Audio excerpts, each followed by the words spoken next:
22. Habló Jehová a Moisés diciendo: Di a Aarón y a sus hijos que se abstengan de las cosas santas que los hijos de Israel me han dedicado, y no profanen yo Jehová. Diles: todo varón de toda vuestra descendencia, en vuestras generaciones, que se acercare a las cosas sagradas que los hijos de Israel consagran a Jehová, teniendo inmundicia sobre sí, será cortado de mi presencia. Yo Jehová. Cualquier varón de la descendencia de Aarón que fuese leproso, o padeciere flujo, no comerá de las cosas sagradas hasta que esté limpio. El que tocare cualquiera cosa de cadáveres, o el varón que hubiere tenido derramamiento de semen, o el varón que hubiere tocado cualquier reptil por el cual será inmundo, u hombre por el cual venga a ser inmundo, conforme a cualquiera inmundicia suya, la persona que lo tocare será inmunda hasta la noche, y no comerá de las cosas sagradas antes que haya lavado su cuerpo con agua. Cuando el sol se pusiere, será limpio, y después podrá comer las cosas sagradas, porque su alimento es.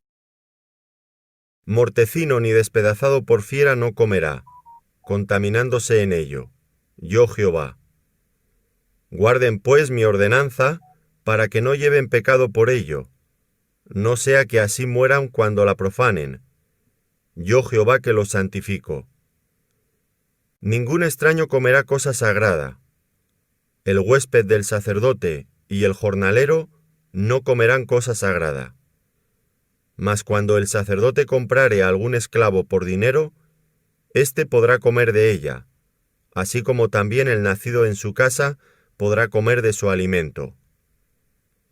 La hija del sacerdote, si se casare con varón extraño, no comerá de la ofrenda de las cosas sagradas.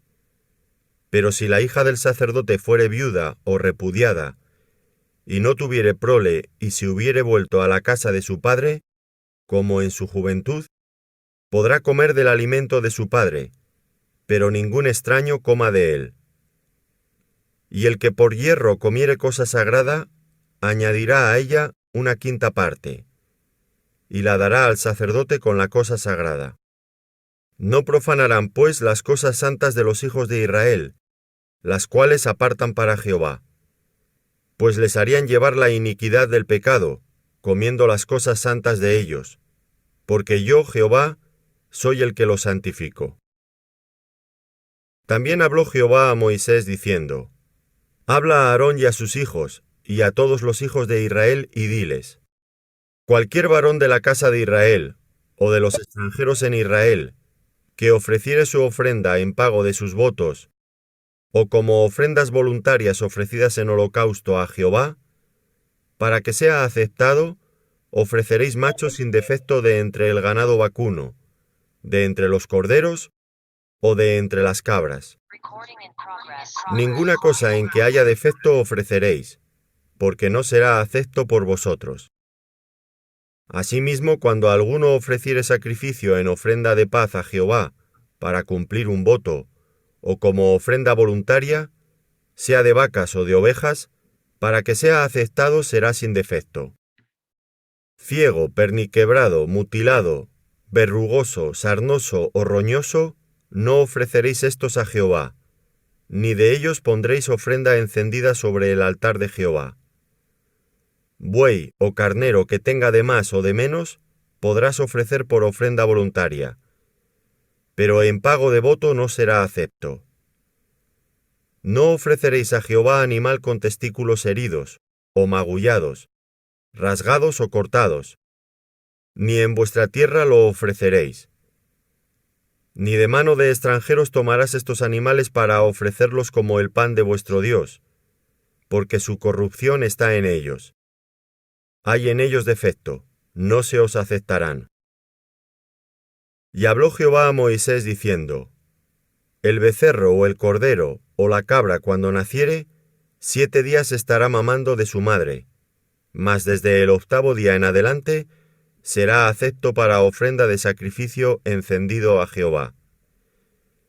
Y sea vaca u oveja, no degollaréis en un mismo día a ella y a su hijo. Y cuando ofreciereis sacrificio de acción de gracias a Jehová, lo sacrificaréis de manera que sea aceptable. En el mismo día se comerá. No dejaréis de él para otro día. Yo Jehová. Guardad pues mis mandamientos y cumplidlos. Yo Jehová. Y no profanéis mi santo nombre, para que yo sea santificado en medio de los hijos de Israel. Yo Jehová que os santifico, que os saqué de la tierra de Egipto para ser vuestro Dios. Yo Jehová.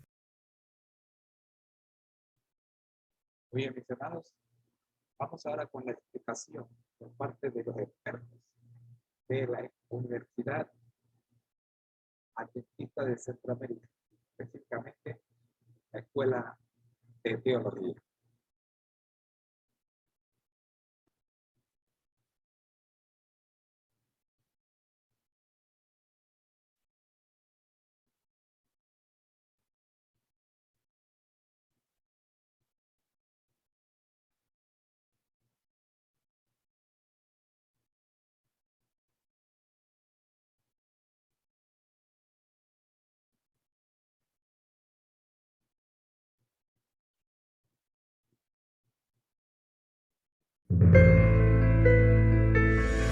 Como refugio en la tormenta. Esta emisora y la Facultad de Teología de la Universidad Adventista presentan su programa Creed en sus profetas. Es tu palabra.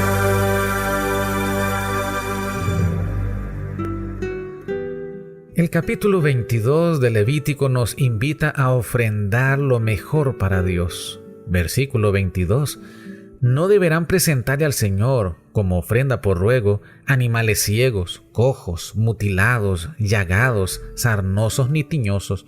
No ofrecerán en el altar ninguno. A diferencia de las religiones paganas, donde los sacerdotes vivían en forma disoluta, buscaban el poder y no eran ejemplos morales, Dios estableció normas de pureza para que los sacerdotes vivan con el propósito de enseñar las leyes divinas, para ayudar al pueblo a vivir en santidad y acercarse a Dios con temor y adoración. En segundo lugar, se pide a los oferentes que no debían ofrecer a Dios animales ciegos, cojos, mutilados, llagados, sarnosos ni tiñosos. Así como en la antigüedad se demandaba traer ofrendas aceptables ante el Señor, presentamos este día los siguientes desafíos. 1. Planifiquemos en nuestros hogares cuánto se dará de ofrenda y no sacar las monedas más pequeñas que encontremos en los bolsillos o carteras. Número 2, distribuyamos las ofrendas entre todos los miembros de la familia. De esta manera todos participaremos del acto de ofrendar. Tercero, de acuerdo a las bendiciones adicionales que hemos recibido, entreguemos ofrendas de gratitud para el sostenimiento del edificio donde se adora a Dios. Y número 4, Dios no solo nos brinda para nuestro sustento, sino que nos añade un poco más para poder compartir con las personas que están a nuestro lado y necesitan de un pedazo de pan. La cita selecta hoy se encuentra en el libro Consejos para los Maestros, página 327. ¿No tendrá el pueblo de Dios, con más frecuencia, santas convocaciones para dar gracias a Dios por sus ricas bendiciones? ¿No hallaremos tiempo para alabar a Cristo por su descanso, paz y gozo, y manifestar por nuestro agradecimiento diario que apreciamos el gran sacrificio que hizo en nuestro favor, a fin de que pudiésemos participar de la naturaleza divina? ¿No hablaremos del reposo que nos espera en el paraíso de Dios y de la honra y gloria que aguardan a los siervos de Jehová?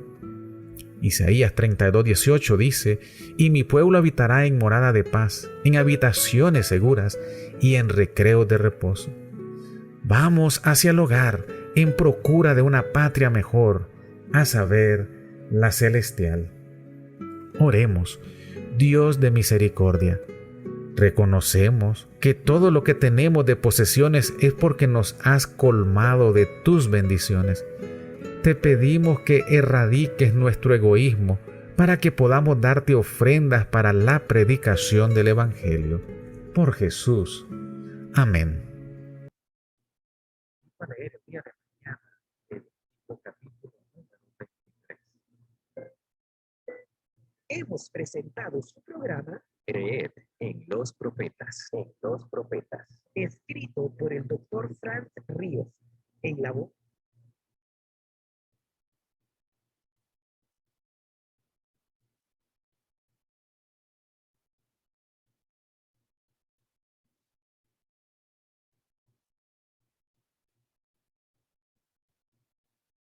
Bien, a continuación vamos con Cristo en su santuario.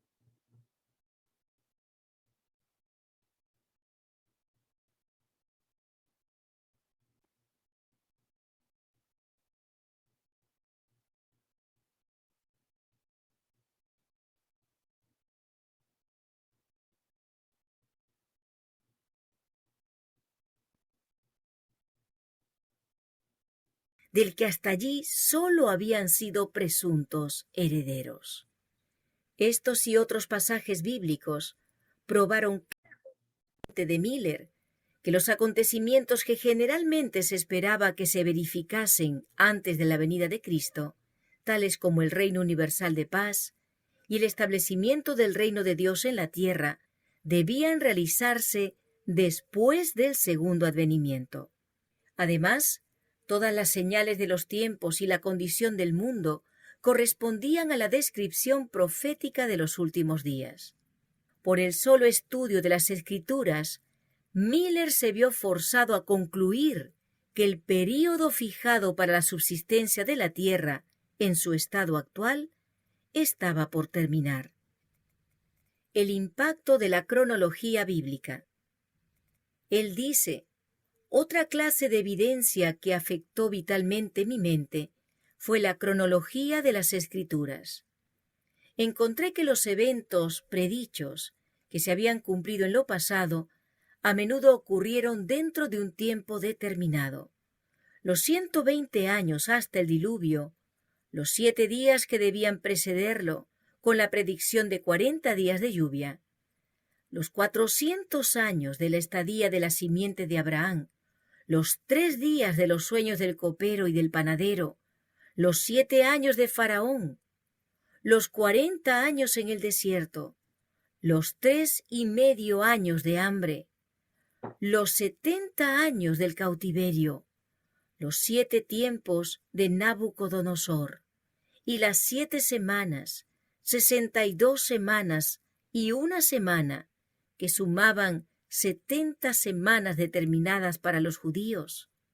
todos los acontecimientos limitados por esos períodos de tiempo fueron de repente simplemente una cuestión profética y se cumplieron de acuerdo con las predicciones.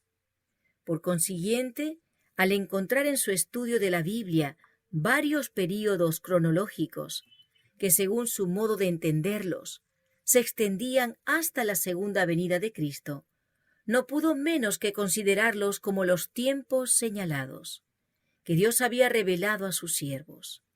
Moisés dice: las cosas secretas pertenecen a Jehová nuestro Dios, mas las reveladas son para nosotros y para nuestros hijos para siempre. Y el Señor declara por el profeta Amós que Él no hará nada sin que revele su secreto a sus siervos los profetas. Así que los estudiantes de la palabra de Dios pueden confiadamente esperar encontrar indicado claramente en las Escrituras de verdad el evento más estupendo que se realizará en la historia humana. Miller dice: estando completamente convencido de que toda escritura divinamente inspirada es útil, que en ningún tiempo fue dada por voluntad de hombre, sino que fue escrita por hombres santos, inspirados del Espíritu Santo, y esto para nuestra enseñanza, a fin de que por la paciencia y la consolación de las Escrituras tengamos esperanza. No pude menos que considerar las partes cronológicas de la Biblia como pertinentes a la palabra de Dios y tan acreedoras a nuestra seria consideración como cualquier otra parte de las Escrituras. Pensé por consiguiente que al tratar de comprender lo que Dios en su misericordia había juzgado conveniente revelarnos, yo no tenía derecho a pasar por alto los períodos proféticos. La profecía de Daniel 8:14. La profecía que parecía revelar con la mayor claridad el tiempo de la segunda venida era la de Daniel 8:14. Hasta 2300 tardes y mañanas. Entonces será purificado el santuario. Siguiendo la regla de hacer que la escritura se interprete a sí misma, Miller aprendió que un día en la profecía simbólica representa un año. Vio que el período de 2300 días proféticos o años literales se extendería más allá del fin de la dispensación judaica y que por consiguiente no podía referirse al santuario de esa dispensación. Miller aceptaba la creencia general de que durante la era cristiana la tierra es el santuario, y por tanto dedujo que la purificación del santuario, predicha en Daniel 8:14, representaba la purificación de la tierra con fuego en la segunda venida de Cristo. Llegó pues a la conclusión de que si se podía encontrar el preciso punto de partida de los 2300 días, sería fácil fijar el tiempo del segundo advenimiento. Miller siguió escudriñando las profecías con más empeño y fervor que nunca, dedicando noches y días enteros al estudio de lo que resultaba entonces de tan inmensa importancia y absorbente interés.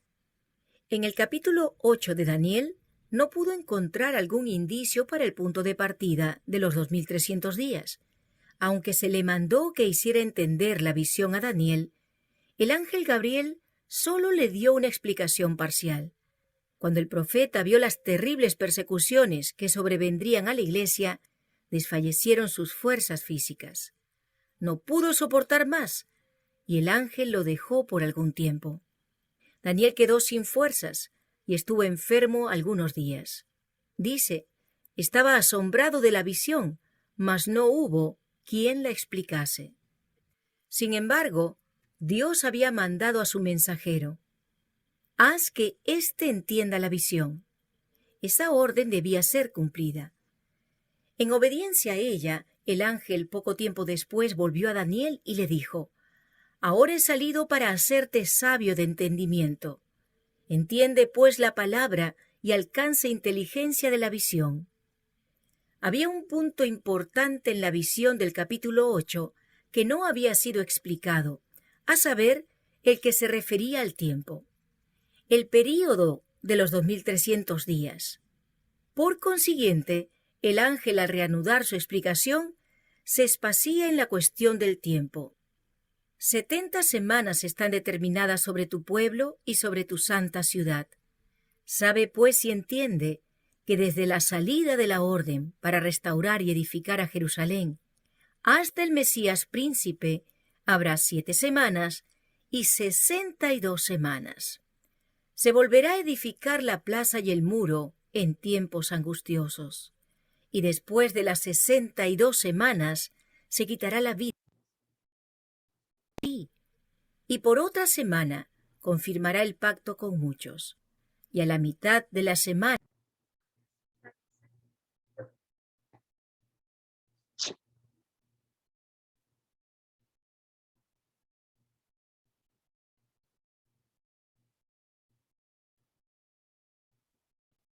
Bien, vamos con el devocional ahora.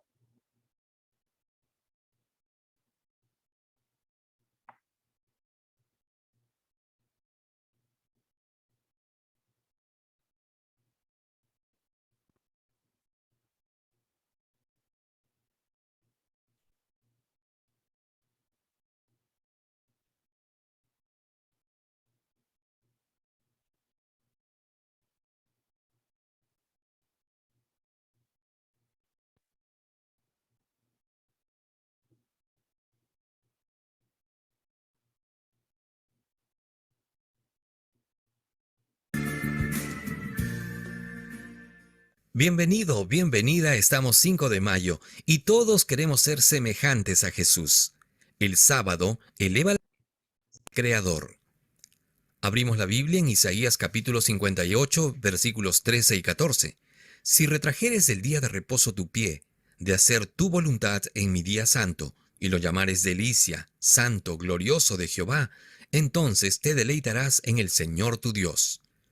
Muchos profesos cristianos de hoy en día están cerrando su corazón y su mente al sol de justicia, cuyos brillantes rayos ahuyentarían la oscuridad y la niebla que existe en ellos. Rechazan la luz y para ellos los requerimientos y la voluntad de Dios tienen una importancia secundaria. En lugar del día de descanso que Dios les ha dado, aceptan un sábado falsificado, adoran a un ídolo y transgreden la santa ley de Dios al pisotear el sábado que Dios instituyó y bendijo. El sábado fue creado para que toda la humanidad recibiese beneficio. Después que Dios hubo hecho el mundo en 6 días, reposó y luego santificó y bendijo, el día en que había reposado de todas sus obras que había creado y hecho. Puso aparte ese día especial para que los seres humanos descansasen de su trabajo, con el fin de que mientras miraran la tierra y los cielos, las pruebas tangibles de la sabiduría infinita de Dios, su corazón se llenase de amor y reverencia hacia su Creador. Si la familia humana hubiera guardado siempre el día que Dios bendijo y santificó, nunca habría habido un ateo en nuestro mundo, porque el sábado fue dado como un monumento conmemorativo de la obra del Creador. Fue dado para que en ese día, en un sentido especial, la gente pudiera apartar su mente de las cosas de la tierra para dedicarlas a la contemplación de Dios y de su grandioso poder. Los paganos en su ceguera se inclinan ante ídolos de madera y de piedra. Estos son nuestros dioses, dicen, pero en el 4º mandamiento tenemos la prueba de que nuestro Dios es el Dios viviente y verdadero. En él está el sello de su autoridad, porque en 6 días hizo Jehová los cielos y la tierra, el mar y todas las cosas que hay en ellos, y reposó en el 7º día. Por tanto Jehová bendijo el día de reposo y lo santificó. Éxodo 20:11. En los cielos que declaran la gloria de su Hacedor, en el sol brillando en su fuerza, dando vida y belleza a todas las cosas creadas, en la luna y las estrellas, en las obras de sus manos, en todo eso vemos la superioridad del Dios que adoramos. Él es el Dios que hizo los cielos y la tierra. The Bible Echo, 12 de octubre de 1896. Bien, damos las gracias al Ministerio Devoción Matutina por regalarnos este interesante devoción. Vamos ahora con la lección de escuela sabática para nuevos creyentes y estamos en Palabra de Vida del Gran Maestro, capítulo 16. Será buscada y no parecerá, y los pecados de Judá hallarán.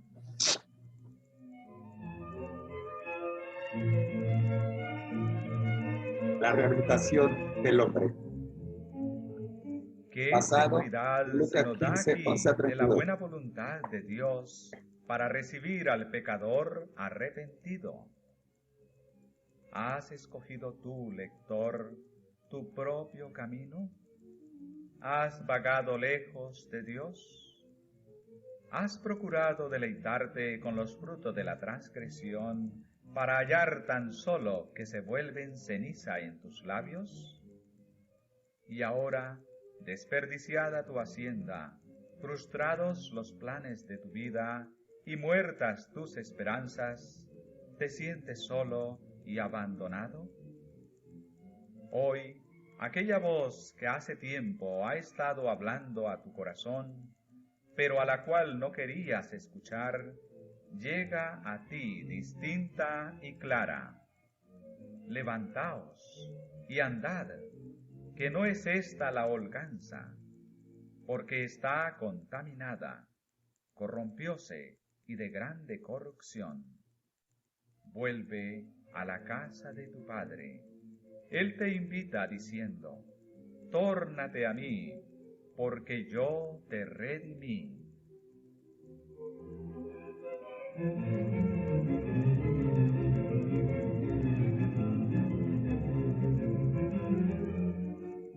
No prestéis oído a la sugestión del enemigo de permanecer lejos de Cristo hasta que os hayáis hecho mejores, hasta que seáis suficientemente buenos para ir a Dios. Si esperáis hasta entonces, nunca iréis. Cuando Satanás os señale vuestros vestidos sucios, repetid la promesa de Jesús. Al que a mí viene, no le echo fuera. Decid al enemigo que la sangre de Jesucristo limpia de todo pecado. Haced vuestra la oración de David. Purifícame con hisopo, y seré limpio. Lávame, y seré emblanquecido más que la nieve.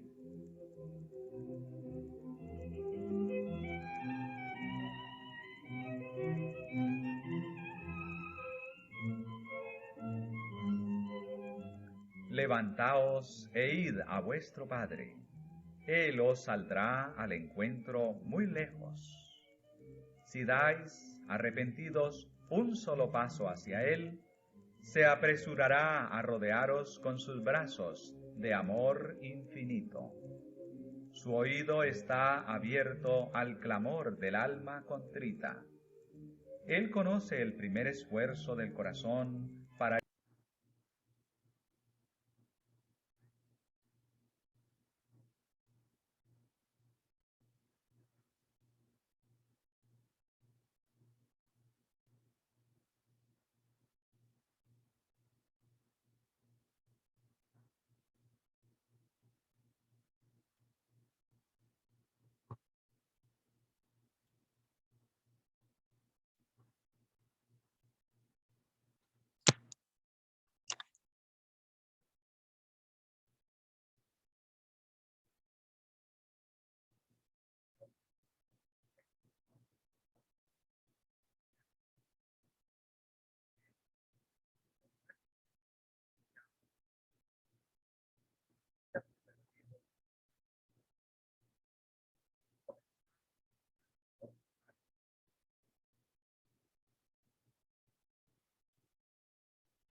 Que tenemos un problemita de coordinación acá. Vamos a tratar de corregirlo.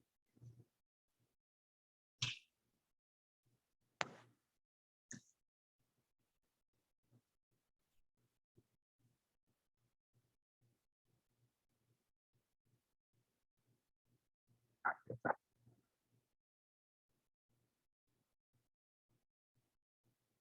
Bien, ya hemos corregido el problema. Vamos a continuar.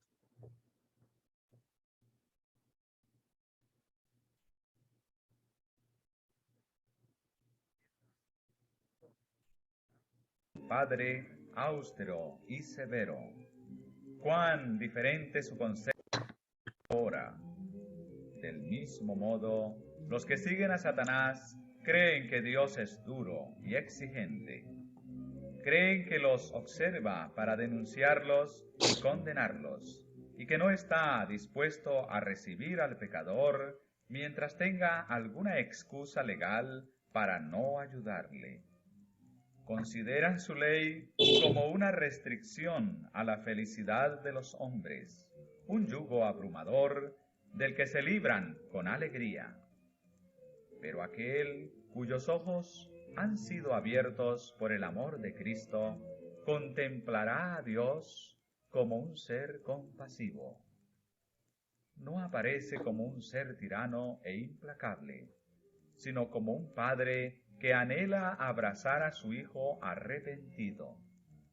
El pecador exclamará con el salmista: como el padre se compadece de los hijos, se compadece Jehová de los que le temen. Bien, vamos a la quinta parte de este estudio. En la parábola no se vitupera al pródigo, ni se le echa en cara su mal proceder. El hijo siente que el pasado es perdonado y olvidado, borrado para siempre. Y así Dios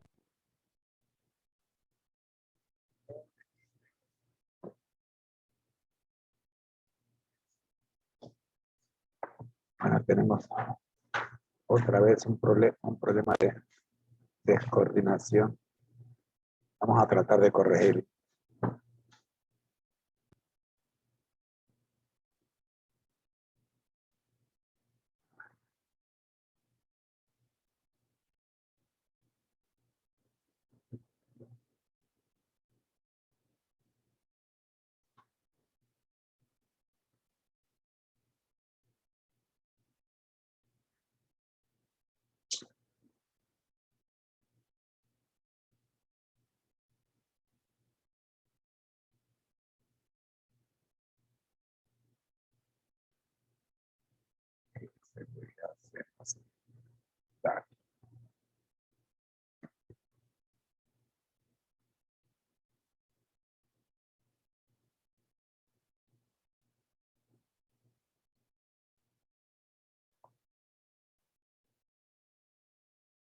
niebla tus pecados.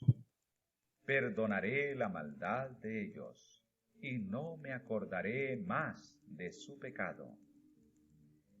Deje el impío su camino, y el hombre inicuo sus pensamientos, y vuélvase a Jehová, el cual tendrá de él misericordia, y al Dios nuestro, el cual será amplio en perdonar.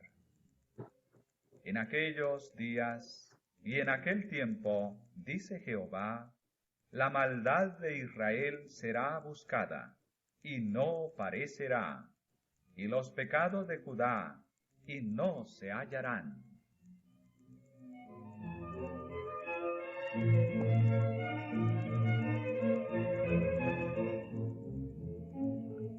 ¿Qué seguridad se nos da aquí de la buena voluntad de Dios para recibir a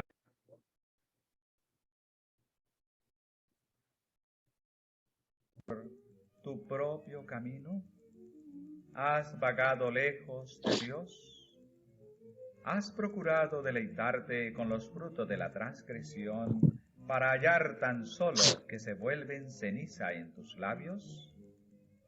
Y ahora, desperdiciada tu hacienda, frustrados los planes de tu vida y muertas tus esperanzas, ¿te sientes solo y abandonado?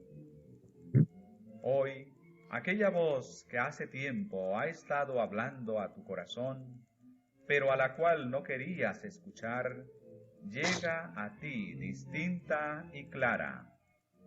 Levantaos y andad, que no es esta la holganza, porque está contaminada, corrompióse y de grande corrupción. Vuelve a la casa de tu Padre.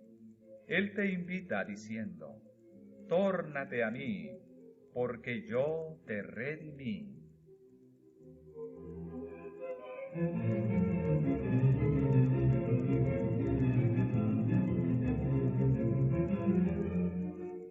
No prestéis oído a la sugestión del enemigo de permanecer lejos de Cristo hasta que os hayáis hecho mejores, hasta que seáis suficientemente buenos para ir a Dios. Si esperáis hasta entonces, nunca iréis.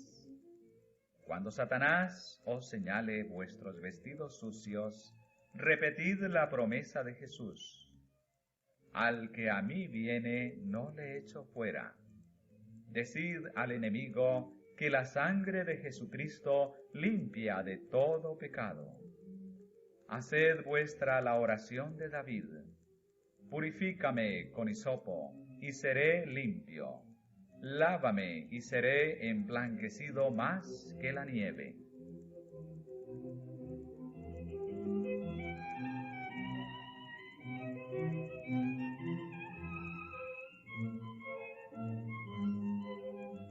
Levantaos e id a vuestro Padre. Él os saldrá al encuentro muy lejos. Si dais, arrepentidos, un solo paso hacia Él, se apresurará a rodearos con sus brazos de amor infinito. Su oído está abierto al clamor del alma contrita. Él conoce el primer esfuerzo del corazón para llegar a Él. Nunca se ofrece una oración, aún balbuceada, nunca se derrama una lágrima, aún en secreto, nunca se acaricia un deseo sincero, por débil que sea, de llegar a Dios sin que el Espíritu de Dios vaya a su encuentro. Aún antes de que la oración sea pronunciada o el anhelo del corazón sea dado a conocer, la gracia de Cristo sale al encuentro de la gracia que está obrando en el alma humana.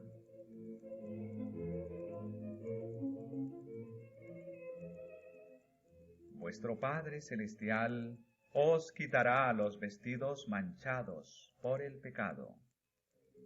En la hermosa profecía parabólica de Zacarías, el sumo sacerdote Josué, que estaba delante del ángel del Señor, vestido con vestimentas viles, representa al pecador. Y el Señor dice: quitadle esas vestimentas viles. Y a él dijo: mira que he hecho pasar tu pecado de ti, y te he hecho vestir de ropas de gala. Y pusieron una mitra limpia sobre su cabeza, y vistiéronle de ropas. Precisamente así os vestirá Dios con vestidos de salud, y os cubrirá con el manto de justicia. Bien que fuisteis echados entre los tiestos, seréis como las alas de la paloma, cubierta de plata, y sus plumas con amarillez de oro.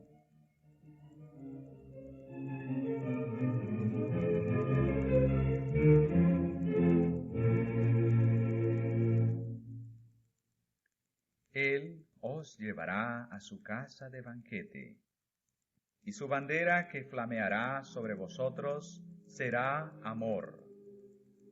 Si anduviereis por mis caminos, declara él, entre estos que aquí están te daré plaza. aún entre los santos ángeles que rodean su trono.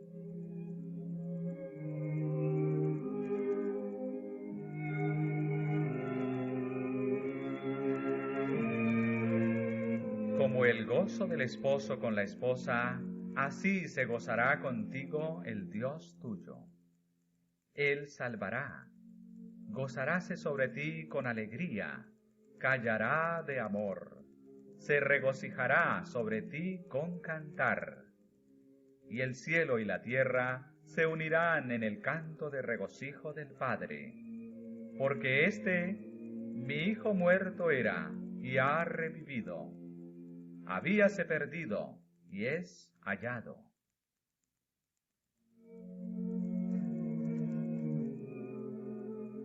Hasta esta altura, en la parábola del Salvador, no hay ninguna nota discordante que rompa la armonía de la escena de gozo. Pero ahora Cristo introduce otro elemento. Cuando el pródigo vino al hogar, su hijo el mayor estaba en el campo, el cual como vino y llegó cerca de casa, oyó la sinfonía y las danzas. Y llamando a uno de los criados, preguntóle qué era aquello. Y él le dijo: Tu hermano ha venido, y tu padre ha muerto el becerro grueso por haberle recibido salvo.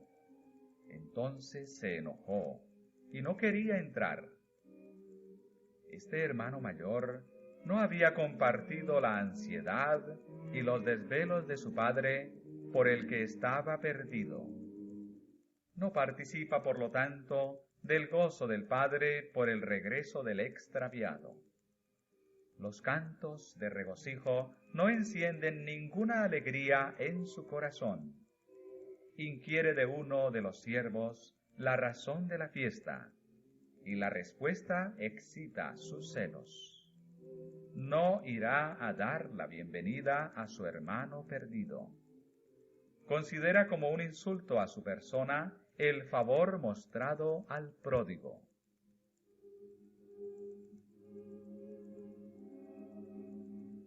Cuando el padre sale a reconvenirlo, se revelan el orgullo y la malignidad de su naturaleza.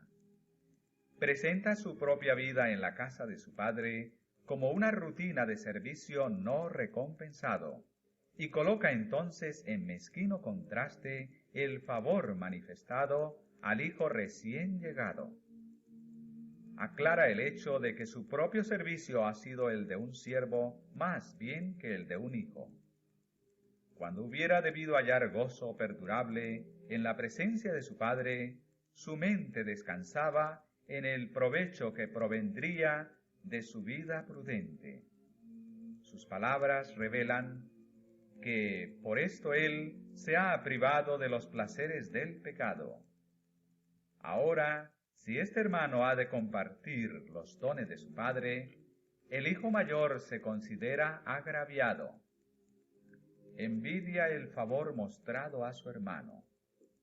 Demuestra claramente que si él hubiese estado en lugar de su padre, no hubiera recibido al pródigo, ni aún lo reconoce como a un hermano, sino que habla fríamente de él como tu hijo.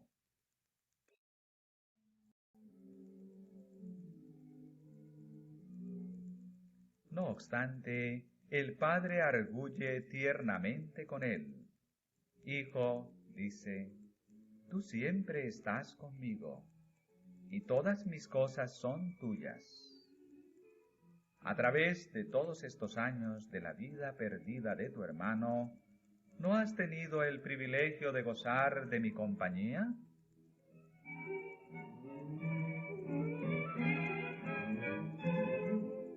Todas las cosas que podían contribuir a la felicidad de sus hijos estaban a su entera disposición. El hijo no necesitaba preocuparse de dones o recompensas. Todas mis cosas son tuyas. Necesitas solamente creer en mi amor y tomar los dones que se te otorgan liberalmente.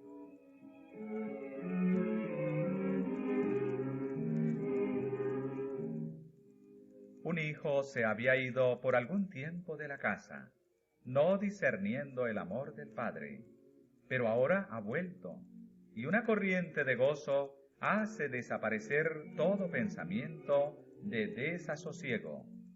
Este tu hermano muerto era, y ha revivido. Habíase perdido, y es hallado.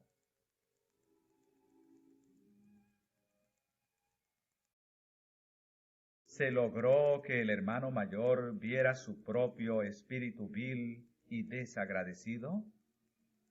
Llegó a ver que aunque su hermano había obrado perversamente, ¿era todavía su hermano? ¿Se arrepintió el hermano mayor de sus celos y de la dureza de su corazón? Concerniente a esto, Cristo guardó silencio, porque la parábola todavía se estaba desarrollando, y a sus oyentes les tocaba determinar cuál sería el resultado.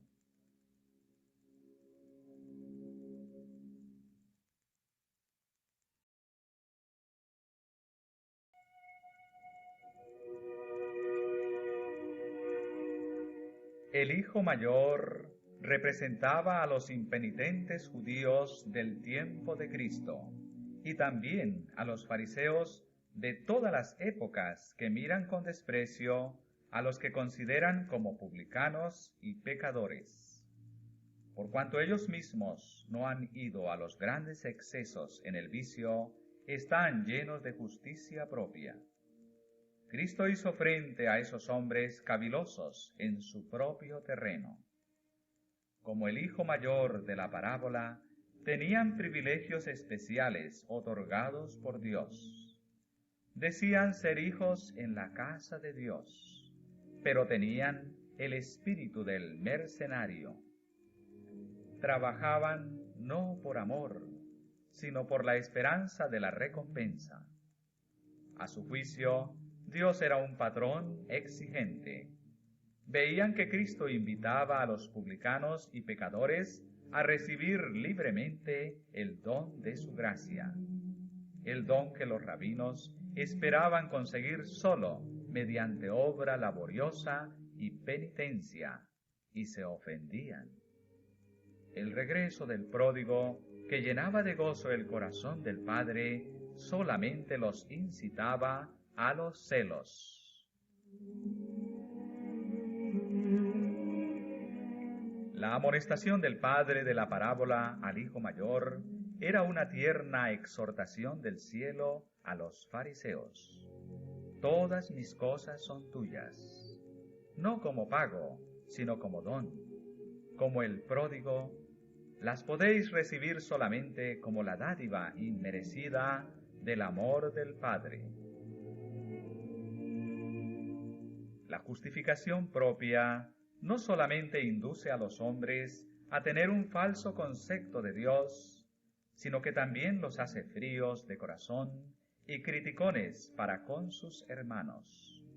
El hijo mayor, en su egoísmo y celo, estaba listo para vigilar a su hermano, para criticar toda acción y acusarlo por la menor deficiencia.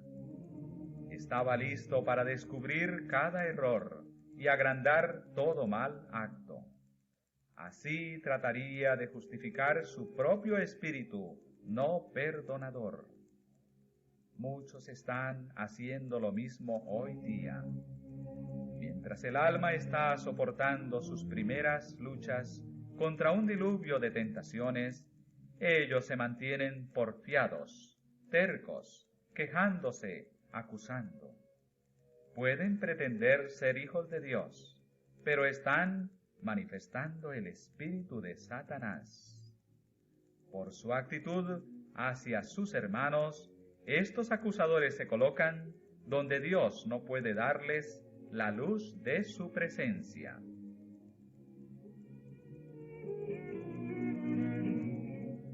Muchos se están preguntando constantemente: ¿con qué prevendré a Jehová y adoraré al alto Dios?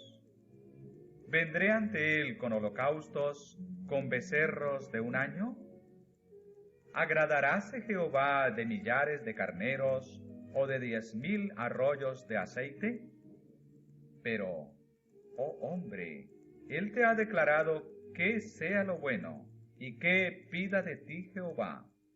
Solamente hacer juicio y amar misericordia y humillarte para andar con tu Dios.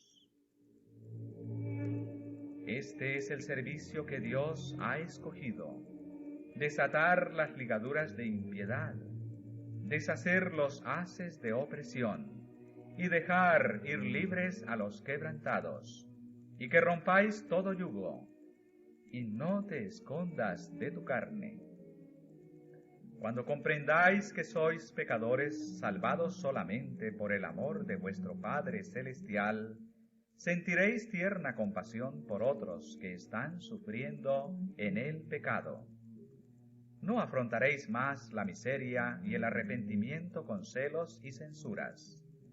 Cuando el hielo del egoísmo de vuestros corazones se derrita, estaréis en armonía con Dios y participaréis de su gozo por la salvación de los perdidos. Es cierto que pretendéis ser hijos de Dios, pero si esta pretensión es verdadera, es tu hermano el que muerto era y ha revivido, habíase perdido y es hallado. Está unido a ti por los vínculos más estrechos, porque Dios lo reconoce como hijo. Si niegas tu relación con él, demuestras que no eres sino asalariado en la casa y no hijo en la familia de Dios. Aunque no os unáis para dar la bienvenida a los perdidos, el regocijo se producirá, y el que haya sido restaurado tendrá lugar junto al Padre y en la obra del Padre. Aquel a quien se le perdona mucho, ama mucho, pero vosotros estaréis en las tinieblas de afuera, porque el que no ama no conoce a Dios, porque Dios es amor.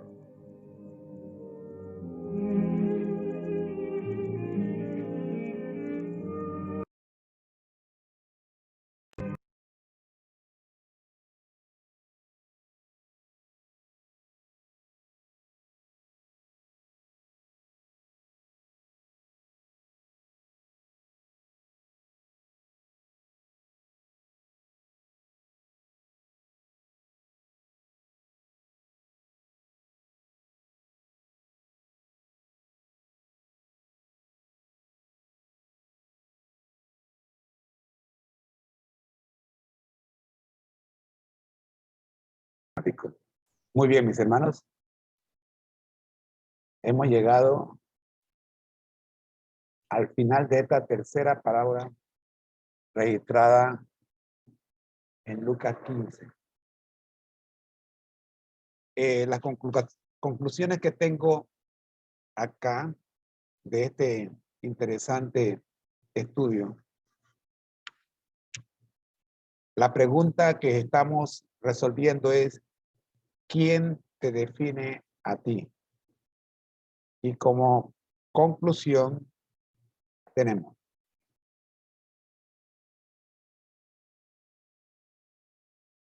Henry Nouwen estaba pasando unos meses en Trosly, Francia, en una comunidad donde cuidan personas con impedimentos mentales. Fue entonces que se dio con el cuadro que cambió su vida. En la puerta de la oficina de aquella institución había un gran afiche con la reproducción de un cuadro. En dicho afiche se veía a un hombre con una copa roja que tocaba cariñosamente los hombros de un desaliñado joven que estaba de rodillas delante de él. Cuando Nouwen preguntó acerca del afiche, le dijeron que era una reproducción de un cuadro de Rembrandt, El regreso del hijo pródigo. Mañana vamos a proyectar este cuadro de Rembrandt para que usted tenga la idea completa de lo que Nowen vio. Su deseo de ver el cuadro original se convirtió en realidad cuando 3 años más tarde visitó el Museo Hermitage en San Petersburgo, Rusia.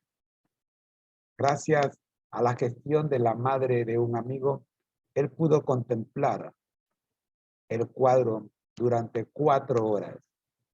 Dijo, me sentí sobrecogido por su majestuosa belleza. Yo no sé ustedes, pero a mí me están hablando en chino. Porque sentarme 4 horas a contemplar un cuadro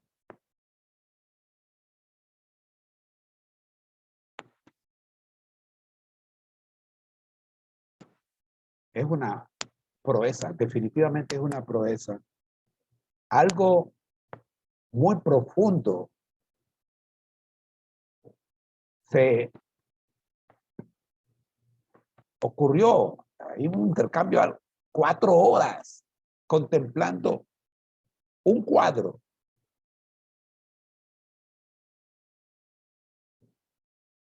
Unas pocas semanas después de visitar el Hermitage, Nowen llegó a la ciudad de Toronto para vivir y trabajar como pastor de una comunidad de discapacitados mentales. Para hacerlo, había renunciado a su empleo como profesor de la Universidad de Harvard. En el libro El regreso del hijo pródigo, Nowen utilizó aquel cuadro para interpretar su propia jornada. 4 horas contemplando un cuadro. De esas 4 horas, Nowen escribe un libro que se vuelve. Al principio, Nowen se identificó con el hijo pródigo y anheló recibir el abrazo del padre. Luego, que un amigo sugirió que Nowen quizás era más parecido al hermano mayor que al hijo pródigo. La frase final de su jornada espiritual, estimulada por la parábola y por aquel cuadro, surge cuando un consejero le dijo, no importa si eres el hijo menor o el mayor, tienes que reconocer que se te ha llamado a desempeñar el papel del padre. Nowen comenta, las palabras de aquella persona me impactaron como si hubieran sido un rayo. Nunca se me había ocurrido que el padre era el que representaba mi verdadera vocación en la vida. Ahora entiendo trato de entender por qué se quedó 4 horas contemplando el cuadro. Al igual que Nowen, cada cristiano transita hacia la restauración de la imagen de Dios y al igual que el Padre, la parábola les ofrece a los demás una bienvenida acompañada del perdón y bendiciones. Dice Elena en el último párrafo, aunque no os unáis para dar la bienvenida a los perdidos, el regocijo se producirá y el que haya sido restaurado tendrá lugar junto al Padre y en la obra del Padre.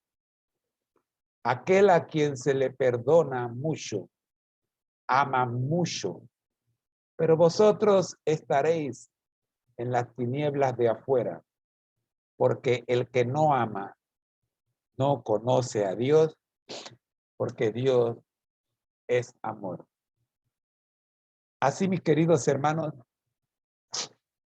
cerramos este estudio recordándote la pregunta principal. ¿Quién te define a ti? ¿A quién está mirando tus ojos? ¿A quién está mirando tu vista? ¿A quién están mirando tus ojos? ¿A quién está contemplando tu mente? Quiera Dios que recordemos que al que debemos contemplar es, como dijo Nowen,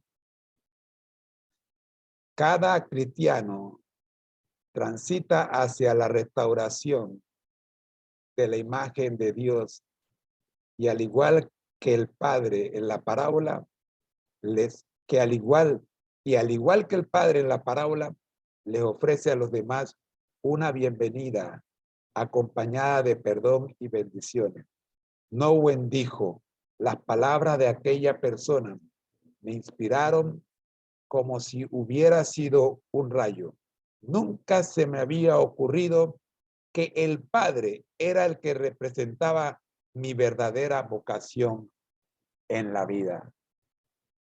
No te quedes mirando al hijo pródigo. No te quedes mirando al hijo mayor. Que tu vista se concentre en mirar al Padre. Oremos. Gracias, Señor, por estas 3 parábolas. La moneda perdida, la oveja perdida y el hijo pródigo. Oramos, buen Dios, para que en las 3 podamos ver que al que tenemos, a quién tenemos que mirar y en quién tenemos que enfocar nuestra atención. No importa si somos el hijo pródigo, no importa si somos la moneda perdida, no importa si somos la oveja perdida, no importa si somos el hijo mayor, al que tenemos que contemplar es al pastor en la parábola de la hoja perdida, a la mujer en la parábola de la moneda perdida y al padre en la parábola del hijo pródigo. Es el pastor el que murió y se sacrificó dejándolo todo por venir a rescatar al que se había perdido. Es la mujer que se sacrifica cambiando todas sus actividades por limpiar la casa, por sacudir el polvo, recoger la basura para encontrar la moneda perdida. Y es el Padre el que sufre todo el tiempo mientras el hijo perdido estuvo fuera. Oramos en el nombre de Jesús para que podamos contemplar al Padre en este estudio. Por Jesús. Amén. Muy bien, queridos hermanos, hasta aquí estaré yo hoy con ustedes. Hoy el resto de la programación queda a cargo de mi querida esposa Rosita y nosotros nos vemos mañana. Dios les bendiga.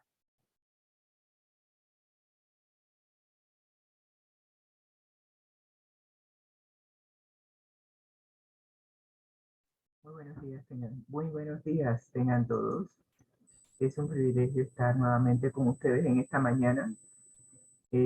Allá afuera no está tan bonito hoy, pero le agradecemos a Dios que hemos tenido el privilegio, la bendición de estar aquí vivos, respirando, y aún cuando el sol no brilla como las demás mañanas, los pajaritos están cantando alabanzas a nuestro Padre Celestial. Y eso es lo que nos corresponde a nosotros, agradecer a Dios por sus múltiples bendiciones, porque si Dios quitara sus bendiciones, ¿dónde estaríamos? Vamos a ver hoy eso mismo, cómo Dios nos bendice y cómo debemos nosotros agradecer a Dios por sus bendiciones. Así que vamos a entrar en materia y vamos a compartir la lección que el Señor nos ha preparado en este día. Y más que nada queremos pedirle al Espíritu Santo que nos dirija, que sea Él que abra nuestro entendimiento, que sea Él nuestro profesor, y que a través de su conducción, a través de la lección que nos va a llevar a toda verdad, porque el Espíritu nos lleva a toda verdad, podamos comprender cuál es la altitud, la anchura, la amplitud, la longitud del gran amor de Dios para cada uno de nosotros. Así que, sabiendo que el Espíritu Santo nos dirige y nos abre el entendimiento, nos dirige y nos abre el entendimiento, vamos a empezar el repaso de la lección hoy. Y la lección hoy tiene que ver con un tema muy interesante. Primeramente, estamos estudiando el libro de Génesis para este trimestre. Vamos por la lección número 6 y estamos aprendiendo a caminar mejor con el Señor de la creación, el dueño de todo el cielo y la tierra, el que creó todo lo que vemos en la naturaleza, los animales, el oxígeno que respiramos, las galaxias, el cielo y la tierra. Todo lo creó Jesús, según nos explica Juan, capítulo 1, versos del 1 al 3. Así que si usted se perdió esa lección y no sabía que Jesús era el creador, le invito a que repase los videos que tenemos grabados de esa lección, y allí usted podrá disfrutar de la plenitud de Jesús como creador del cielo y la tierra. Así que el versículo que hemos de memorizar para hoy nos viene de Hebreos 11:8, que nos dice que por la fe Abraham, siendo llamado, obedeció. ¿Obedeces tú por fe? Cuando Dios te llamó de las tinieblas a su luz admirable, ¿obedeciste sin saber para dónde ibas? ¿Sin saber qué te esperaba en el futuro? Creo que en menor o mayor grado cada uno de nosotros ha caminado por fe. No sabíamos qué nos deparaba el futuro, pero sí sabíamos que en donde estábamos y que el estilo de vida que llevábamos no era el mejor. Así que aceptamos el llamado de Dios cuando lo hizo, y por fe, al igual que Abraham, siendo llamados, obedecimos. Salimos de las tinieblas a su luz admirable, para que al final, cuando Jesús venga, podamos recibir como herencia aquello que Jesús fue a preparar para cada uno de nosotros y que está preparado desde la fundación del mundo. Así que aunque Abraham salió sin saber a dónde iba, sí lo hizo por fe, sabiendo que nuestro Padre Celestial tiene cuidado de nosotros y no está para hacernos daño, porque todas las cosas que le suceden a los hijos de Dios le suceden para bien. Y el Señor se encarga de guiarnos, de llevarnos por el camino, por el sendero que conduce a la vida eterna. Así que, al igual que Abraham, por fe acepte el llamado que Dios le hace, obedezca, salga de las tinieblas a su luz admirable para recibir la herencia que nos ha preparado. Y esas son las raíces de Abraham. Todo lo que hemos visto de Abraham, aún en sus desaciertos, son parte de sus raíces. Él nos está enseñando cómo caminar por fe, nos está enseñando que aún caminando por fe no estamos exentos a cometer errores y que aún cuando caemos, flaqueamos, podemos, al igual que él, levantarnos y seguir caminando con Jesús hasta recibir la herencia que el Señor ha preparado para cada uno de nosotros. Así que hemos resumido lo que hemos visto hasta ahora. Hoy nos toca ver Melquisedec. ¿Qué es o quién es Melquisedec? Y eso es la pregunta que hemos de contestar hoy. ¿Quién fue Melquisedec? ¿Por qué Abraham le dio su diezmo a este sacerdote que al parecer surge de la nada? Esa es la pregunta que vamos a contestar hoy. Pero vamos a contestar la primera. ¿Quién fue Melquisedec? Entonces, dice Génesis 14:18, entonces Melquisedec, rey de Salem y sacerdote del Dios Altísimo, sacó pan y vino y le bendijo, hablando de Abraham, diciendo, bendito sea Abraham del Dios Altísimo, creador de los cielos y de la tierra, y bendito sea el Dios Altísimo, que entregó tus enemigos en tu mano. Y a raíz de la bendición que recibió de Dios, Abraham le dio a Melquisedec los diezmos de todo el botín que había obtenido del rescate de Lot que vimos en el día de ayer.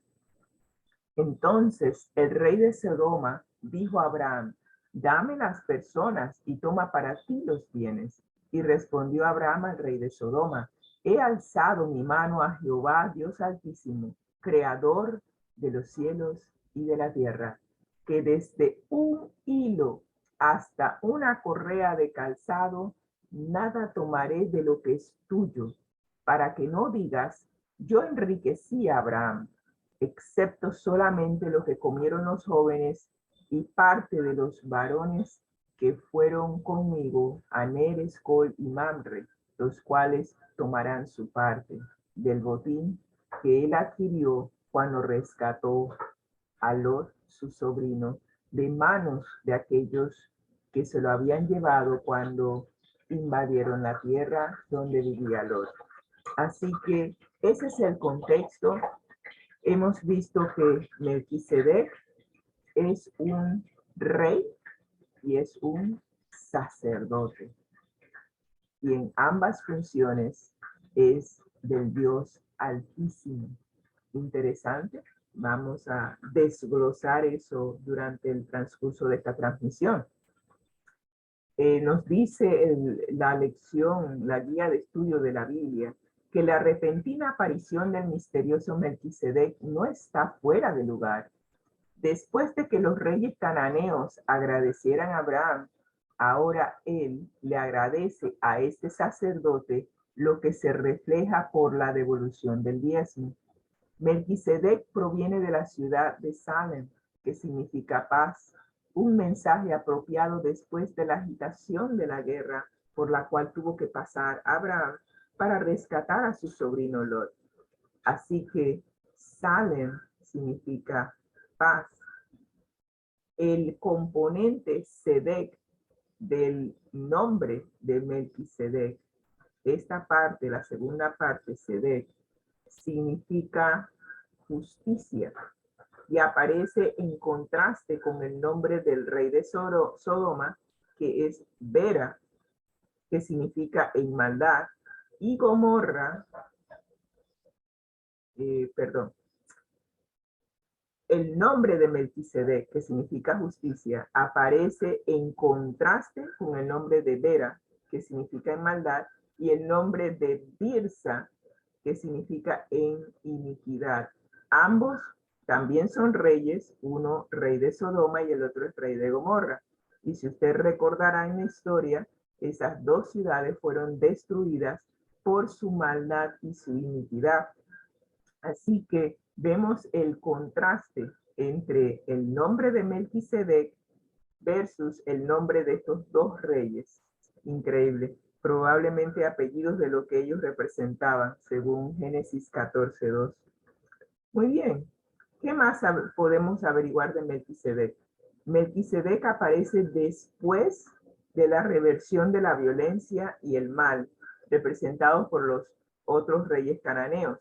Así que estamos viendo que los reyes cananeos, ellos estaban tratando de defenderse de los reyes babilónicos. Se forma esta guerra, Lot queda como prisionero y vemos que los reyes de Sodoma y Gomorra, donde residía Lot, representan iniquidad y maldad. Vemos que Melquisedec representa justicia. Sin embargo, Melquisedec aparece en la vida de Abraham como revirtiendo la violencia y la paz, porque él viene de Salem, que significa paz. Así que después que sale de la guerra, entonces Melquisedec representa para Abraham paz. Este pasaje también en Génesis 14:18 nos presenta por primera vez la palabra sacerdote. Es la primera referencia bíblica en donde a un personaje bíblico se le llama sacerdote. Así que Melquisedec cumplía dos funciones. Era rey de Salem y era sacerdote del Dios Altísimo. Muy bien. Seguimos conociendo a Melquisedec. Hacemos una asociación ahora de Melquisedec en Génesis 14:18 con el Dios Altísimo. Así que hasta ahora hemos visto que Melquisedec es rey, es sacerdote, su nombre significa justicia, la última parte de su nombre. Vemos que él representa paz para Abraham y ahora se le relaciona con el Dios Altísimo, a quien Abraham considera su Dios. Indica también claramente que Abraham lo veía como sacerdote, como representante del Dios a quien él servía. Porque Génesis 14:18 nos dice que Melquisedec, rey y sacerdote del Dios Altísimo. Y Génesis 14:19 también hace la misma referencia, que al bendecir a Abraham, él dice, bendito sea Abraham del Dios Altísimo. O sea, ambos se reconocen entre sí como representantes del Dios Altísimo. Melquisedec, sacerdote del Dios Altísimo, y Melquisedec reconoce a Abraham como un representante también del Dios Altísimo. Increíble, pero ambos reconocen que ambos son siervos de Dios. Interesante. Muy bien. ¿Y qué más podemos conocer de Melquisedec? Hay un detalle que es muy importante y muchas personas han querido confundir a Melquisedec con Cristo. Él era un representante del Dios Altísimo, pero en ningún momento podemos decir que Melquisedec era Cristo. Así que él cumplía la función de ser representante de Dios entre la gente de su época. Y eso lo vemos en los comentarios de Elena G. de White, en el comentario bíblico adventista, tomo 1, página 1106 y página 1107. Muy bien. Ahora vamos a ver cuál fue la respuesta de Abraham ante la bendición de Melquisedec. Nos dice Génesis 14:20, le dio a Abraham los diezmos de todo. ¿Y por qué hizo eso?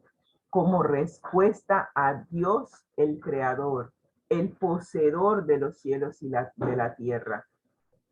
Este título alude a la introducción que vemos en Génesis 1:1, donde la expresión los cielos y la tierra significa totalidad o todo. Si usted lee Génesis 1:1, que es lo primero que aparece en la Biblia apenas usted la abre, dice que Dios creó los cielos y la tierra. Todo lo que usted ve en la naturaleza y en este mundo, eso lo creó Dios. Dice, en el principio creó Dios los cielos y la tierra.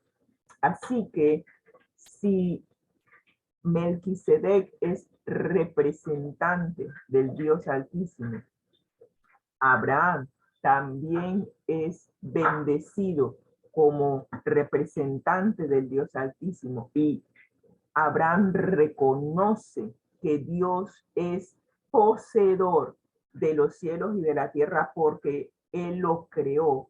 Entonces, la respuesta natural de Abraham es de devolverle a Dios algo en gratitud como reconocimiento de que Él es el poseedor de todo esto.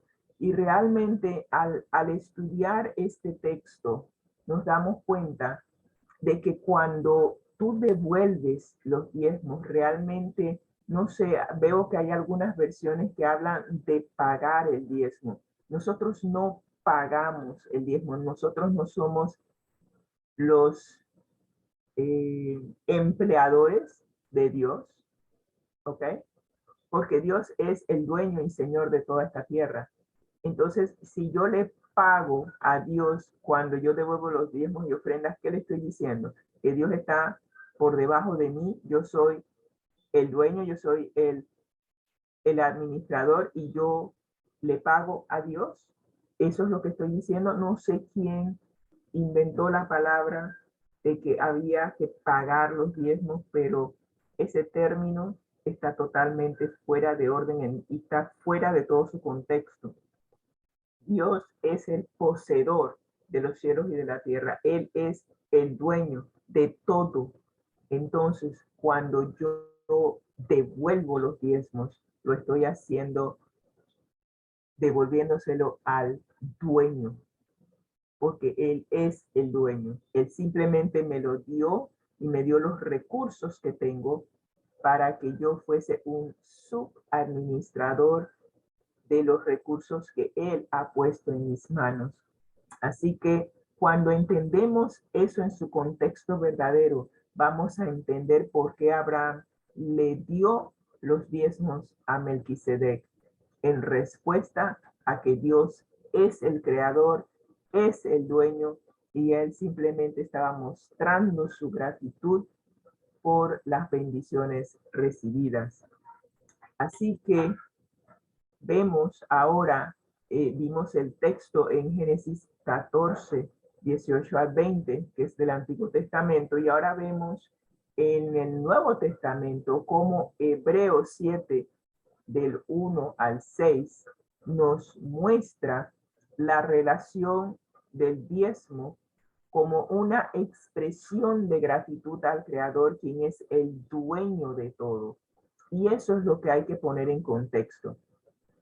Cuando lo comparamos comparamos Hebreos 7, del 2 al 6, con Génesis 28, 22, nos damos cuenta de que los patriarcas que fueron antes que nosotros, siempre que devolvieron el diezmo, lo hicieron en gratitud. Miren el texto acá de Jacob en Génesis 28, 22, que nos dice: y esta piedra que he puesto por señal será casa de Dios, y de todo lo que me dieres, el diezmo apartaré para ti.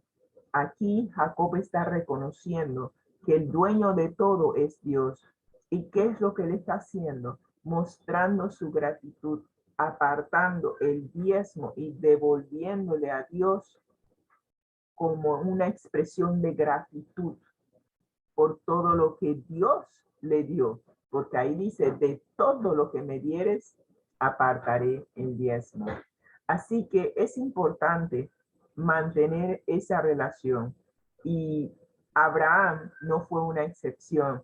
Aquí en Hebreos también se menciona a Melquisedec, rey de Salem, y que Abraham le dio los diezmos de todo, y que era importante reconocer cuán grande era Dios en ese momento, porque Dios le había dado la victoria a Abraham. Y al darle la victoria, al rescatar a su siervo Lot, a su sobrino Lot, entonces en ese rescate, él obtuvo grande riqueza, obtuvo un botín bastante grande. Y él le dice al rey de Sodoma, yo no quiero nada de lo que es tuyo, porque realmente todo lo que se habían llevado los invasores pertenecía al reino de Sodoma.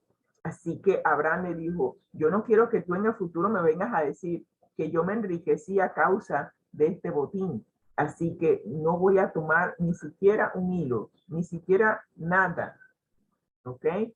Pero a Dios, por haberme dado la victoria, le voy a devolver el diezmo del botín. Y de eso fue una muestra de agradecimiento por parte de Abraham a Dios. Muy bien, entonces, la pregunta para meditar hoy. ¿Por qué el acto de devolver el diezmo es un poderoso indicador de la fe, así como un gran acto de edificación de la fe? Hay algo que de repente usted no se ha dado cuenta.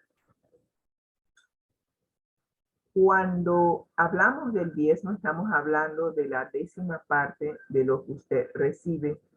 Así que si yo recibo $1, lo único que Dios me está pidiendo es como muestra de gratitud, yo le dé 10 centavos. Espero que mi matemática haya funcionado, Marilu. El diezmo de... Yo le dé. Ah, ok, yo le devuelva. Yo le devuelvo a Dios 10 centavos. Pero lo que quería saber es si el cálculo matemático estaba correcto. Está correcto. Muy bien. Entonces, yo no sé, yo analizo esto. El Señor me dio $1 y Él solo me está pidiendo que como muestra de gratitud yo le devuelva 10 centavos. Yo me quedo, o sea, Él es el dueño de todo. Y como muestra de gratitud, que le devuelva 10 centavos, yo me quedo, yo dije definitivamente que Dios me está pidiendo migajas. Y es simplemente para mi beneficio, para que yo no me vuelva egoísta, me vuelva un lagarto y quiera poseerlo todo, porque no es mío, es de Él. Y Él simplemente me lo ha dado para que yo lo administre, para que a través de lo que Él me da como bendición, yo pueda bendecir a los demás. Y siempre recordaré esa alimentación de los 5,000, en donde los pequeños peces y panecillos del almuerzo de un niño se multiplicaron a tal punto que fueron de bendición para más de 5,000 personas. Porque 5,000 personas nada más que eran los hombres. Hay que contar las mujeres y los niños. Así que yo me pongo a pensar, ese niño lo dio todo. Ni siquiera estamos hablando del diezmo. Lo dio todo. Pero el darlo todo resultó ser una bendición para muchas personas. Y yo me pongo a pensar, Dios es el dueño de todo. Él me da para que a través de lo que me da se puedan bendecir a otras personas. Dios le dio a ese niño y ese niño lo dio todo. Dios nos da a nosotros el aire que respiramos, las fuerzas para trabajar, nos da los alimentos, porque mucha gente dice, oh, yo me gané tanto con el esfuerzo, con el sudor de mi frente. ¡Aló! ¿Y quién te dio las fuerzas físicas para trabajar? ¿Quién te dio el cerebro para pensar? ¿Quién te dio las 2 manos, los 2 pies? ¿Quién te dio el oxígeno para respirar? Todo es de Dios. Y si Él te quitara, aunque sea un pedacito de eso, ¿a dónde estaríamos? Y eso es lo que nosotros a veces no nos damos cuenta. Ahora, yo te puedo decir una cosa. Cuando tú honras a Dios, como dice Proverbios 3, 9 al 10, cuando tú honras a Dios con tus bienes y con lo primero de todo lo que tú recibes, puedes tener la plena seguridad que nunca te va a faltar. Yo siempre le he dicho a la gente, por lo menos en mi experiencia, en mi caminar con el Señor, nunca entenderé la matemática de Dios. Yo noto que Dios a mí me da. Yo voy con la canasta vacía, le digo, Señor, se me acabó, ¿podrías llenar por favor la canasta? Y él me dice, ok, aquí va, me llena la canasta. Y yo salgo con esa canasta y reparto como el Espíritu Santo me dice. Y cuando se me acaba, regreso, Señor, se me acabó la canasta. Y es un ir y venir igual que los discípulos alimentando a los 5,000. Yo no sé, yo creo que si los discípulos en algún momento hubiesen decidido, ¿sabes una cosa? Yo no sé cuándo se va a acabar la multiplicación de estos panes y peces, así que déjame agarrar una canasta y yo me la guardo por si las. Yo no sé qué hubiera pasado si el milagro hubiera dejado de funcionar en ese momento, pero yo sí sé una cosa. Los discípulos al final, después de que todo el mundo se sació, porque no fue que comieron, se saciaron, sobraron 12 cestos. Así que estamos hablando de que cada discípulo quedó con una canasta llena de comida. Inclusive si leemos, creo que es el deseado de toda la gente que tiene ese capítulo que habla de ese milagro, ellos pudieron inclusive llevar comida y repartirlo a sus familiares en casa. Así que esto de Proverbios 3, 9, 10, que si tú honras a Dios con tus bienes, serán llenos tus graneros con abundancia. De que funciona, funciona. Y yo lo he visto, por mucho que yo digo, ay, que a veces estoy apretada y todo lo demás. Aquí, cuando tú abres la refrigeradora, abres la alacena, no sabes por dónde meter las cosas porque todo está lleno y tú te quedas, wow. Dios bendice. Aún estando en pandemia, yo vi la bendición de Dios. Aquí nunca faltó la comida y la comida llegaba y también se compartía con los demás. Así que honra a Dios con tus bienes, que no son tuyos, por cierto, son de Él. Él simplemente te los ha dado para que tú los administres. Sé un buen administrador y te darás cuenta de cómo Dios te bendice. Y vamos a ver la cita de la hermana White para concluir. Estamos viendo la cita de la historia de los patriarcas y profetas, página 564, que nos dice: el sistema de los diezmos y de las ofrendas, que no hemos mencionado las ofrendas, que las ofrendas sí son libres. En las ofrendas tú puedes hacer tu pacto con Dios, tú puedes devolver lo que el corazón te diga, y allí Dios te da a libertad que tú muestres tu gratitud libremente. Y créanme, yo tengo mi pacto con Dios, y mi diezmo, no es mi diezmo, es el diezmo de Dios. Devuelvo el diezmo como expresión de gratitud por todo lo que el Señor me ha dado. Y las ofrendas también son una expresión de gratitud. Y he pactado con Dios en devolverle otro diezmo. Y créanme, mis hermanos, ha sido una bendición desde que tengo ese pacto. Yo no tengo cómo agradecerle a Dios, y muchas veces le digo, Señor, no merezco tus bendiciones, pero las agradezco. Y cada día que me levanto, le agradezco a Dios por todas las bendiciones que me dio, que me da y que me sigue dando. Y procuro, con la dirección del Espíritu Santo, que de todo lo que me da, compartir con aquellos que el Espíritu Santo me pone en el camino. Así que cuando tú haces eso, créeme, es más bendecido dar que recibir. Eso sí se lo puedo garantizar. Tú sientes una alegría que no se puede explicar en palabras. Cuando tú ves que de lo que diste, una persona puede comer, una persona puede alimentar a su familia, una persona puede salir adelante. Lo he visto tantas y tantas y tantas veces en mi caminar con Dios, que me quedaría aquí toda la mañana agradeciéndole a Dios por sus múltiples bendiciones. Así que el sistema de los diezmos y las ofrendas tenía por objeto grabar en las mentes de nosotros, seres humanos, una gran verdad, a saber que Dios es la fuente de toda bendición para sus criaturas y que se le debe gratitud por los preciosos dones de su providencia. Así que, como dice Primera de Crónicas 29:14, todo es tuyo, Señor, todo, y de lo recibido de tu mano te damos. Esa es la idea. De lo recibido de la mano de Dios, le devolvemos al Creador como muestra de gratitud por todas sus bendiciones. Y tenemos de nuestra elevada vocación la siguiente cita. El dinero es una bendición cuando aquellos que lo utilizan consideran que son los mayordomos del Señor, que están manejando el capital del Señor y que algún día deben rendir cuentas de su mayordomía. Y usted dirá, ¿y qué es mayordomía? La mayordomía cristiana es la administración correcta y completa de todo cuanto Dios nos ha concedido al darnos la vida, nuestro ser, el tiempo de nuestra existencia en la tierra, los talentos y los recursos económicos.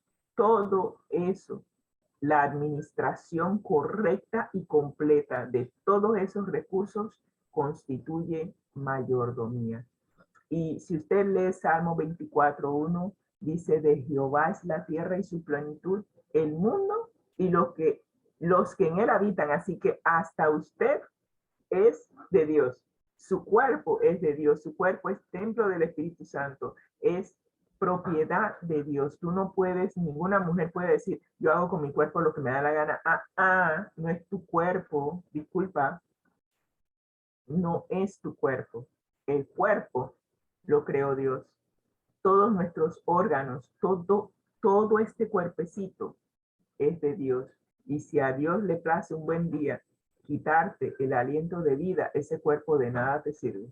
Así que agradécele a Dios de que estás viva, de que estamos vivos y que recordemos el Salmo 24:1. De Jehová es la tierra y su plenitud, el mundo y los que en él habitan. Todos los que habitan en este mundo son propiedad de Dios. Y allí hay otros textos que usted puede leer y está incluido Segunda de Crónicas 29:11-14. Ahora un detalle, se nos dice que nosotros algún día tendremos que rendir cuentas de nuestra mayordomía. Y me preguntaba, ya definimos mayordomía cristiana, ahora, ¿quién es el mayordomo fiel y prudente? Y Lucas 12:42-44 contesta esa pregunta. Y dijo el Señor, ¿quién es el mayordomo fiel y prudente al cual su Señor pondrá sobre su casa para que a tiempo les dé su ración? Bienaventurado aquel siervo al cual cuando su Señor venga le halle haciendo así. En verdad os digo que le pondrá sobre todos sus bienes. Si usted es un mayordomo fiel, si usted administra todo su tiempo, sus recursos, su cuerpo correcta y completa, conforme a la sabiduría que Dios le da, entonces cuando venga el Señor, le pondrá sobre todos sus bienes. Esa es la herencia inconmovible que nos espera al ser mayordomos fieles y prudentes. Y hay otro detalle que revela nuestra elevada vocación, ahora en página 194, que nos dice, ¿revela vuestro libro de cuentas que habéis negociado fielmente con vuestro Dios? ¿Sois pobres? Entonces dad vuestro poco. ¿Habéis sido bendecidos con abundancia? Entonces aseguraos de apartar lo que el Señor registra como suyo. El descuido de confesar a Cristo en vuestros libros de cuentas os priva del gran privilegio de tener vuestro nombre registrado en el libro de la vida del Cordero. increíble que si tú no reconoces a Dios como el dueño y señor de este mundo y tú decides, este dinero yo me lo gané con el sudor de mi frente, es mío, yo hago con mi dinero lo que a mí me dé la gana, no hay problema.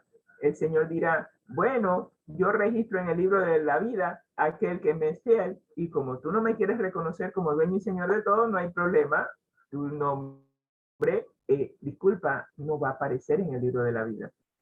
Así que, ¿de qué te vale tener todo aquí que es temporal? Este mundo es temporal, porque según nos dice Apocalipsis 21, eventualmente todo esto va a ser deshecho por fuego y se va a crear un nuevo cielo y una nueva tierra donde ya no existirá el dolor, ni la muerte, ni el clamor, ni la enfermedad, no más COVID, no más guerras. Y en ese mundo, si tú hiciste una inversión, si tú fuiste un buen administrador aquí en la tierra, entonces el Señor te pondrá sobre los bienes en el cielo. Pero si tú acá decidiste que tú no querías invertir sabiamente para ser reconocido como administrador o, o inclusive ser reconocido como un mayordomo fiel, porque si tú eres fiel en lo poco, por lo mucho serás fiel. Si acá no fuiste fiel, tu nombre no va a aparecer en el libro de la vida y no podrás ser entonces heredero de ese reino que Dios fue a preparar para cada uno de nosotros. Así que tenemos una decisión que tomar. Y nos dice la penúltima lámina que tenemos aquí de nuestra elevada vocación, lo siguiente: nuestro Padre Celestial nos enseña mediante su propio ejemplo de benevolencia. Dios nos da constante y abundantemente. ¿Cuántas cosas Dios no nos da todos los días? La habilidad de pensar, el hecho de que nuestro corazón late, el oxígeno que respiramos, el hecho de que podemos oír, podemos probar la comida, podemos comer, tenemos 2 manos, 2 pies, tantas cosas. Dios nos da constante y abundantemente. Toda bendición terrena procede de su mano. Así como dice Filipenses 4:19, así que mi Dios les proveerá de todo lo que necesiten conforme a las gloriosas riquezas que tiene en Cristo Jesús. Él siempre nos da. Cuando eres fiel a Dios en lo poco, entonces Dios te bendice con mucho, porque tú has demostrado ser fiel con lo poco que te da. Así que permite que el Señor te bendiga con toda clase de bendiciones, porque hay bendiciones espirituales, hay bendiciones materiales. Dios bendice. Y esta pregunta es para reflexionar. ¿Qué acontecería si el Señor dejara de derramarnos sus dones? ¿Tú te imaginas? Que de repente un buen día el Señor se levanta y dice, bueno, esta gente aquí no me reconoce como Dios, así que vamos a quitarle el oxígeno que hay en ese mundo, a ver cuánto dura. ¿Qué clamor de miseria, sufrimiento y necesidad subiría de la tierra? ¿Cuántos de nosotros podemos vivir un instante sin oxígeno? Que Dios retirara su misericordia, que Dios retirara su aliento de vida. Todos pereceríamos. Así que es necesario diariamente. Nosotros necesitamos una corriente del amor y de la bondad de nuestro Padre Celestial. Recuerda siempre que el primero en dar fue Dios. Dios amó tanto a este mundo que dio a su Hijo único para que todo aquel que cree en Él no muera, sino que tenga vida eterna. Esa es la herencia que Dios quiere dar, la vida eterna. Él nos bendice todos los días con toda clase de bendiciones espirituales, bendiciones materiales, solo con el propósito al final de que podamos heredar la vida eterna.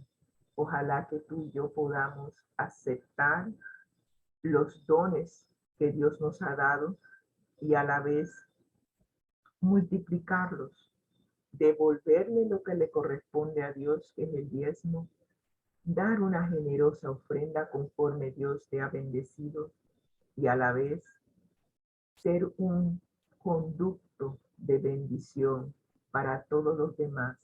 Dios nos sacó de las tinieblas a su luz admirable para que podamos ser luz a todas las naciones. Si tú aceptas la invitación de Dios hoy, te invito a orar.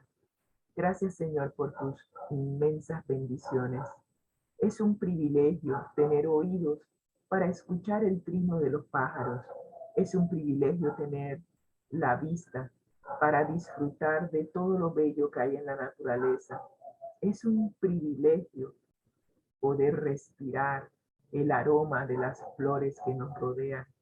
Tú nos bendices cada día con tantas y tantas cosas que en nuestro ajetreado mundo pasamos de largo.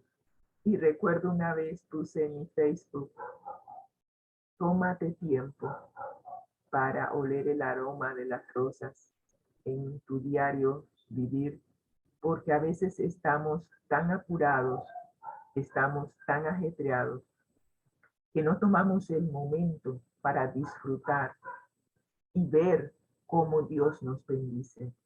Ojalá que hoy sea un día que podamos agradecer a Dios por todas las bendiciones que nos da, incluyendo a aquellos que están privados de libertad, aquellos que están enfermos, que puedan reconocer que a pesar de su situación, Dios aún les ha dado aliento de vida, les ha permitido estar aquí y aunque estén en condiciones difíciles, eventualmente Dios los bendecirá a medida que lleguen a agradecer a Dios por los dones, por las bendiciones que están recibiendo en el momento. Así que seamos agradecidos al Señor. Gracias, Señor, por cada una de tus bendiciones y que hoy podamos ser también un conducto, un instrumento en tus manos para bendecir a aquellos que nos rodean.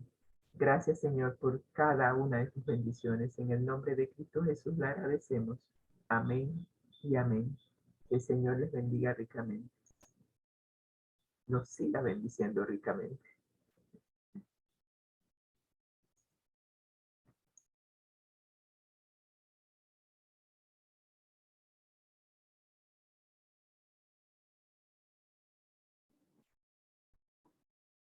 Muy bien, mis hermanos, eso es todo por hoy. Queremos agradecerle a los que están conectados, a los que se van a conectar más tarde. Y queremos agradecer a los que van a ver el video en algún momento. Gracias por haber estado con nosotros. Recordemos, el que el Señor llama, capacita, el que envía, acompaña. Conectados a Jesús, siempre gozosos por la Biblia. Todos juntos rumbo al cielo. El Señor les bendiga. Nos vemos mañana a las 6 de la mañana, si Dios nos lo permite. Bendiciones.